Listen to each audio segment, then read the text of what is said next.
আজকে আমরা আলোচনা করব কোরিয়ান ব্যাকরণ নিয়ে।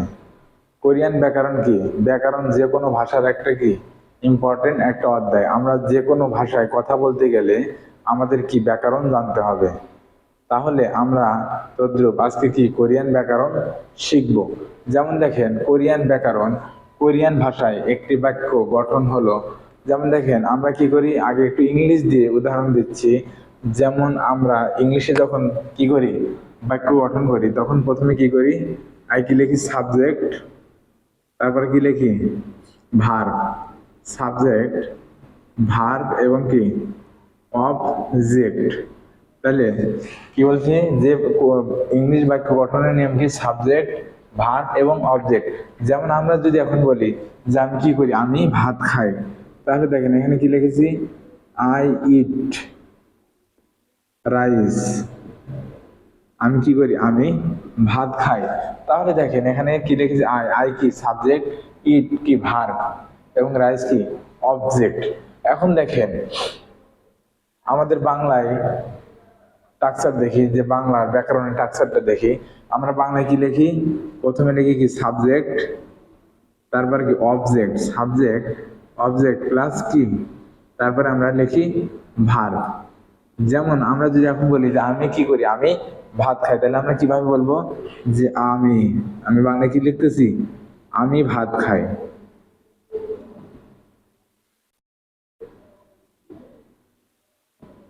তাহলে দেখেন এখানে কি বলছে, আমি কি করি, আমি, আমি কি সাবজেক্ট, ভাত কি অবজেক্ট এবং কি খাই, এটা কি ভার্ব। তাহলে দেখেন বাক্য গঠনমালা কি হচ্ছে, যে সাবজেক্ট অবজেক্ট ভার্ব। এখন দেখেন যে কোরিয়ান ব্যাকরণের সাথে বাংলা ব্যাকরণ হুবহু সেম, এবং গঠন স্ট্রাকচারটা কি একই রকম, এখানে কোনো ভিন্নতা নেই। যার কারণে দেখেন, তাহলে আমি একটু উদাহরণের মাধ্যমে বুঝিয়ে দিচ্ছি। যেমন দেখেন কি বলেছি, আমি ভাত খাই। তাহলে কোরিয়ান যখন আমরা এটাকে গ্রামারে লিখবো তখন কি হবে, জনন। জনন মানে কি আমি, জনন। এখানে দেখেন কি লিখেছি, বাপ, বাপ উল বা ভাপুল, মক অয়। তাহলে আমি কি লিখেছি, যে জনন, জনন মানে কি আমি, বাপ মানে কি ভাত, আর মগয় মানে কি খাই। তাহলে জনন বাবুল মগয়, আমি কি করি, আমি ভাত খাই। তাহলে দেখেন যে বাংলা টাকচারের সাথে কোরিয়ান টাকচার কি সম্পূর্ণ মিল। যেমন দেখেন এখানে হচ্ছে কি, কোরিয়ান একদম ইজি। আমরা বাংলা যে কথা বলি, যে প্রত্যেকটা কথা, যে কথাটা বলি সেই কথার পাশে, মানে প্রত্যেকটা বাক্যের সিরিয়ালি যদি আমরা কোরিয়ান একটা একটা কি শব্দ লিখে দিই, তাহলেই কি হয়ে যায়, বাক্যগুলো গঠন হয়ে যায়। যেমন দেখেন আমি কি দেখি, তাহলে আমরা আরেকটা উদাহরণ দিচ্ছি, যে আমি কি দেখি, আমি সিনেমা দেখি। তাহলে আমরা বাংলায় কি লিখলাম, যে আমি,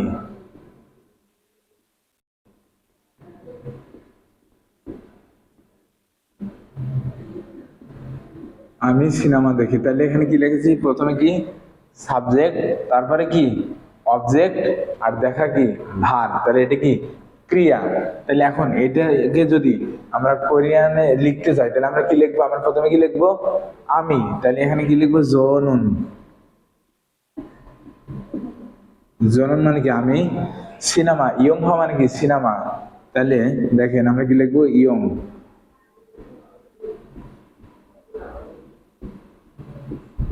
জনন ইয়ং হওয়া, আমি সিনেমা, ইয়ং হওয়া রুল, বো আয়ো। বোধা মানে কি দেখা, তাহলে বোধার থেকে কি হয়েছে, বো, বো আয়ো। তার মানে আমি কি করি, যে জনন ইয়ং হওয়ার বয়, আমি কি করি, আমি সিনেমা দেখি। যদি বলি কি আমি বাজারে যাই, তাহলে কি হবে, আমি, আমি কি হবে, জনন বাজার, সিজাং মানে তো কি বাজার, তাহলে জনন সিজাং এ খাতা মানে কি যাওয়া, তাহলে জনন সিজাং এ খায়, আমি কি করি, আমি বাজারে যাই। তাহলে আশা করি আপনারা বুঝতে পেরেছেন যে কোরিয়ান ব্যাকরণ এবং বাংলা ব্যাকরণের গঠন প্রণালী বা টাকচার পদ্ধতি কি, সাবজেক্ট, তারপরে কি অবজেক্ট এবং তারপরে কি হবে, ভার্ব হবে। এখন দেখেন এখানে একটা বিষয় আছে যে বিষয়টা আপনাদেরকে জানতে হবে। যেমন আমরা জানি কি যে কোরিয়ান প্রত্যেকটা ভার্বের শেষে কি আছে, দা আছে। কি আছে? দা। যেমন হাদা, হাদা মানে কি করা, মকদা অর্থ কি খাওয়া, বোদা দেখা, ঠিক আছে।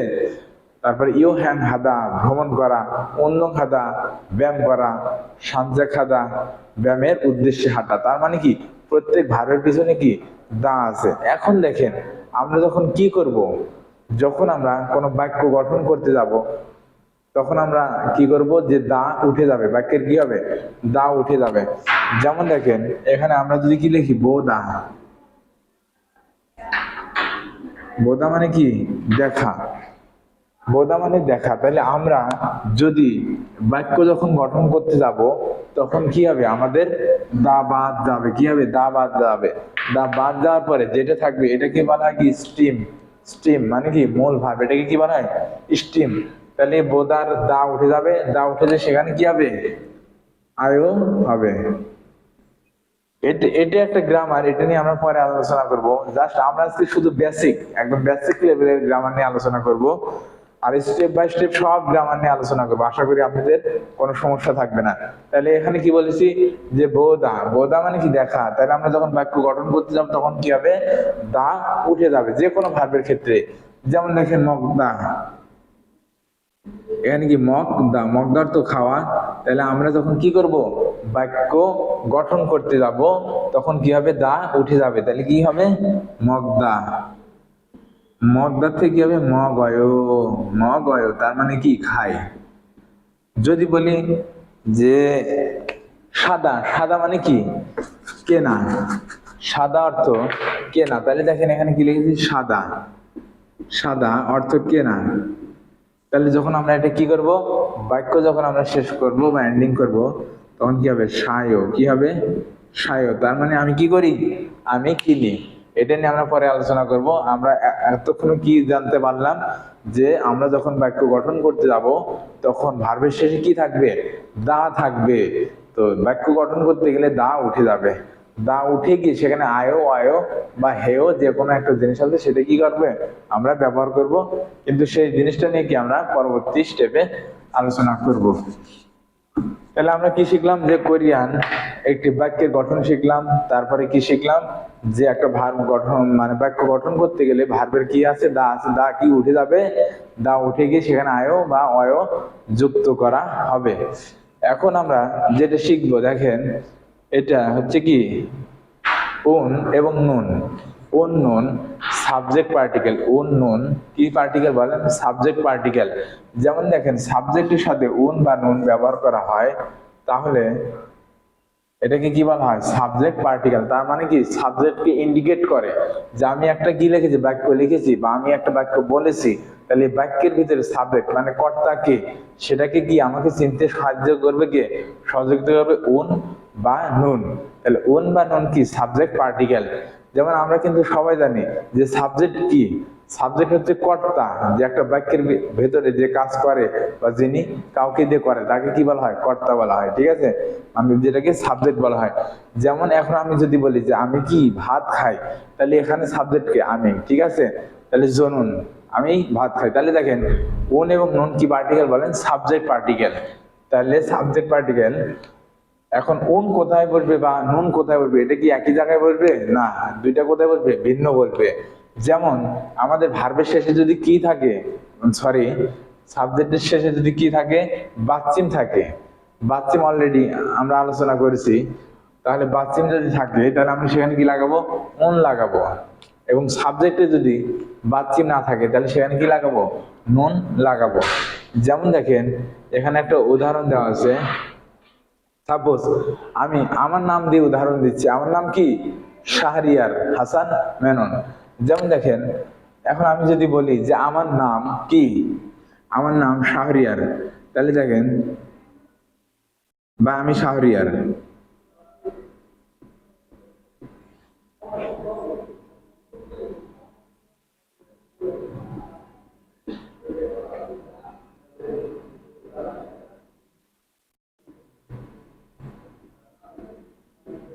শাহরি,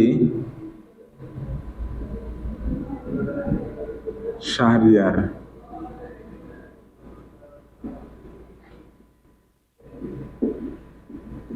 ইমনিদা। তাহলে দেখেন এটা একটা গ্রামার, এটা নিয়ে আমরা পরে আলোচনা করবো। কি জনন শাহরিয়ার ইমনিদা, তার মানে কি আমি হই শাহরিয়ার।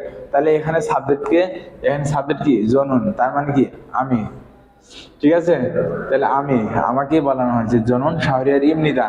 তাহলে দেখেন আমাদের এই সাবজেক্টের সাথে কি নেই, বাচ্চিম নেই, ঠিক আছে। যার কারণে এখানে আমরা কি লিখেছি, নুন লিখেছি, জনন শাহরিয়ার ইমনিদা বা জনুন। এখন যদি বলি জনুন বাংলাদেশি সারাম ইমনিদা, যেমন দেখেন আর একটা উদাহরণ দিচ্ছি যে জনুন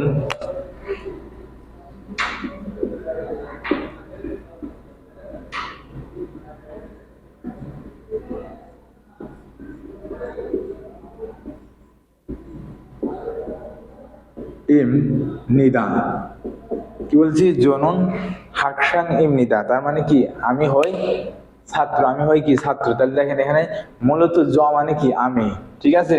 আর নুন হচ্ছে কি সাবজেক্ট পার্টিকেল। কি বলেছি যে আমাদের সাবজেক্টে যদি কি না থাকে, বাচ্চিম না থাকে, এখানে কি বাচ্চিম আছে, নাই।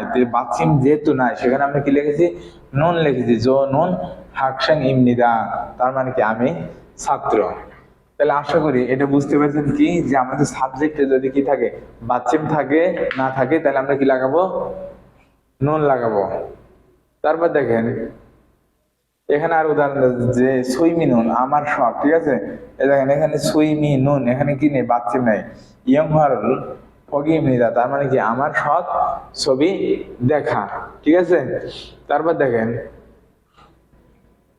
খিয়উল সাজিমান সাগওয়ানুন ফি সামনিদা, তার মানে কি কমলা সস্তা কিন্তু আপেলের দাম বেশি। সাবজেক্ট পার্টিকেল উন এবং নুন, যদি সাবজেক্টটা বাচ্চিম দিয়ে শেষ হয় তাহলে আমরা কি লাগাবো, উন লাগাবো। আর বাচ্চিম যদি শেষ হয় তাহলে কি লাগাবো, নুন দেব। তারপর দেখেন আর একটা নিয়ম দেখবো, ই এবং খা, ই এবং কি ই গা সাবজেক্টের সাথে যুক্ত হয়। কি হয়, সাবজেক্টের সাথে যুক্ত হয়, এটার দ্বারাও কি বোঝায়, সাবজেক্ট পার্টিকেল।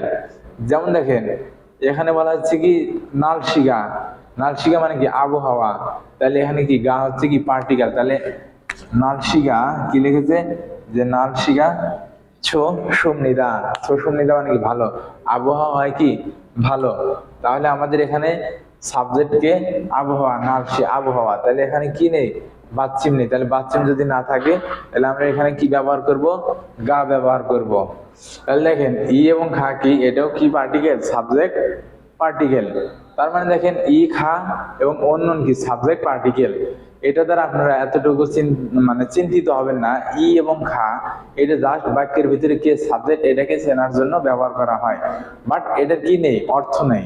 যেমন দেখেন কি বলেছিলাম যে জনুন, জনুন মূলত কি জ মানে আমি, তারপর দেখেন এর সাথে কি লাগাইছি, নুন লাগাইছি, জনুন, জনুন মানেও কি হবে, আমি হবে। তার মানে এটা কি হবে না, ও নুন ই খা যেখানে থাকুক এটা দ্বারা শব্দের কোনো পরিবর্তন হবে না, অর্থের কোনো পরিবর্তন হবে না। এটা দ্বারা জাস্ট কি করা হবে, বাক্যকে মানে বাক্যের ভিতরে কর্তাকে তাকে ইন্ডিকেট করার জন্য এটা ব্যবহার করা হয়।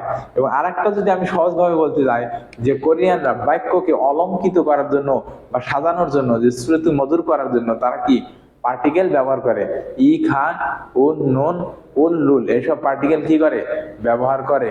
তাহলে এটা নিয়ে আমাদের এত চিন্তিত হওয়ার দরকার নাই।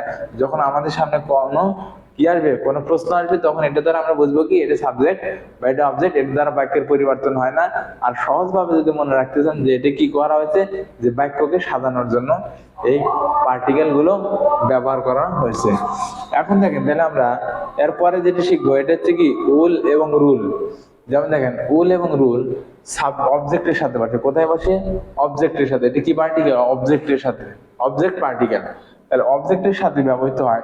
সাবজেক্টের বানান মানে আমাদের সাবজেক্ট এখানে বলে লাগছে যে অবজেক্টের বানানের শেষে, মানে যেটা অবজেক্ট, যেমন সাগোয়া আপেল, ঠিক আছে, যেমন কি বলি বাবুল ভাত, এগুলো কি আমরা খাই, তাহলে এগুলো কি অবজেক্ট। তাহলে এই সব যদি অবজেক্টের শেষে বাক্য যদি কি থাকে, বাচ্চিম থাকে, তাহলে আমরা সেখানে কি লাগাবো, উল লাগাবো। কি লাগাবো, উল লাগাবো। আর যদি বাচ্চিম না থাকে তাহলে কি লাগাবো, রুল লাগাবো।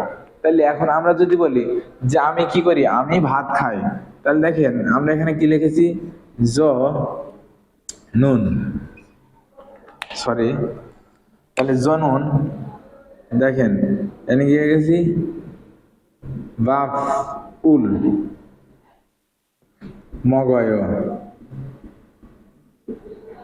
তার মানে আমি কি করি, আমি ভাত খাই। তাহলে এখন এখানে দেখেন, এখানে সাবজেক্ট, এটার দ্বারা আমরা কি বুঝবো, নুন দ্বারা কি বুঝবো, এটা সাবজেক্ট পার্টিকেল। তাহলে জনুন আমি, বাপ মানে কি ভাত, তাহলে বাপের পরে আমরা কি লাগাইছি, উল লাগাইছি। কারণ কেন লাগাইছি, যে অবজেক্টে কি আছে, বাচ্চিম, অবজেক্টের যে শব্দ লাস্টে কি আছে, বাচ্চিম আছে, এজন্য আমরা কি লাগাইছি, উল লাগাইছি। তাহলে কি আছে, বাপ উল মগয়, বাপ মানেও কি ভাত, তারপরে যে আমরা উল লাগাইছি, আপনি মনে করবেন কি শব্দের চেঞ্জ হবে না, শব্দের কি হবে না, চেঞ্জ হবে না, বাট এটা অবজেক্ট কে চেনার জন্য এটা ব্যবহার করেছে। তাহলে বাপ উল ভাত মগয় কি করি, খায়। তাহলে কি বললাম, এটা সাবজেক্ট পার্টিকেল, উল হচ্ছে কি অবজেক্ট পার্টিকেল। তাহলে কি হবে, উল কোথায় হবে, যে আমাদের অবজেক্টের শেষে যদি কি থাকে, বাচ্চিম থাকে, তাহলে আমরা কি লাগাবো, উল লাগাবো। এবং দেখেন আমাদের অবজেক্টে যদি বাচ্চিম না থাকে, তাহলে আমরা কি লাগাবো, আমরা কি লাগাবো, রুল লাগাবো। যেমন দেখেন আমি কি দেখি, আমি সিনেমা দেখি। তাহলে দেখেন এখানে কি লিখেছি, জনুন, জনুন আমি, ইয়ং হওয়া, ইয়ং হওয়া অর্থ কি, সিনেমা। তাহলে দেখেন ইয়ং হওয়া রুল বয়, কি করি, আমি সিনেমা দেখি। তাহলে এখন এখানে দেখেন যে জনুন অর্থ কি আমি, তাহলে এটা হচ্ছে কি সাবজেক্ট পার্টিকেল। তারপর ইয়ং হওয়া মানে কি সিনেমা, এটা কি অবজেক্ট। তাহলে আমাদের অবজেক্টের এখানে কি নেই, বাচ্চিম নাই, ঠিক আছে। তাহলে বাচ্চিম যেহেতু নাই, আমরা এখানে কি লিখবো, রুল লিখবো। তাহলে জনুন ইয়ং হওয়ার বয়, আমি কি করি, আমি সিনেমা দেখি।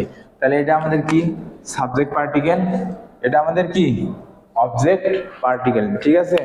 তাহলে আমরা কি করেছি, যে আমরা পার্টিকেলের ক্লাস শেষ করলাম। তাহলে সহজভাবে বলি যে ই খা বা উল নুন এবং কি উল রুল পার্টিকেল। তাহলে ই খা সাবজেক্ট পার্টিকেল, উল নুন কি সাবজেক্ট পার্টিকেল, এবং কি উল এবং রুল কি অবজেক্ট পার্টিকেল। কি শিখেছি, যে অবজেক্টের শেষে যদি কি থাকে, বাচ্চিম থাকে, তাহলে আমরা সেক্ষেত্রে কি লাগাবো, উল লাগাবো। আর যদি বাচ্চিম না থাকে, তাহলে কি লাগাবো, রুল লাগাবো। আর ওদিকে ই খাচ্ছে, যে আমাদের সাবজেক্টে যদি বাচ্চিম থাকে, তাহলে কি লাগাবো, ই লাগাবো। আর যদি বাচ্চিম না থাকে, তাহলে কি লাগাবো, খা লাগাবো। এবং তারপরে কি দেখলাম, কোন এবং নুন, যদি সাবজেক্টে বাচ্চিম থাকে, তাহলে কি হবে, নুন লাগাবো। আর যদি বাচ্চিম না থাকে, তাহলে কি লাগাবো, নুন লাগাবো। সহজ ভাবে বলতে গেলে এটার দ্বারা আমরা বুঝবো এটা হচ্ছে পার্টিকেল, জাস্ট এটাকে বাক্যকে অলংকৃত করা হচ্ছে, এটার কোনো বাংলা অর্থ নয়। তাই আশা করি এটা নিয়ে চিন্তিত হবেন না, এটা ইজি একটা গ্রামার। তো আজকে এ পর্যন্তই, আল্লাহ হাফেজ।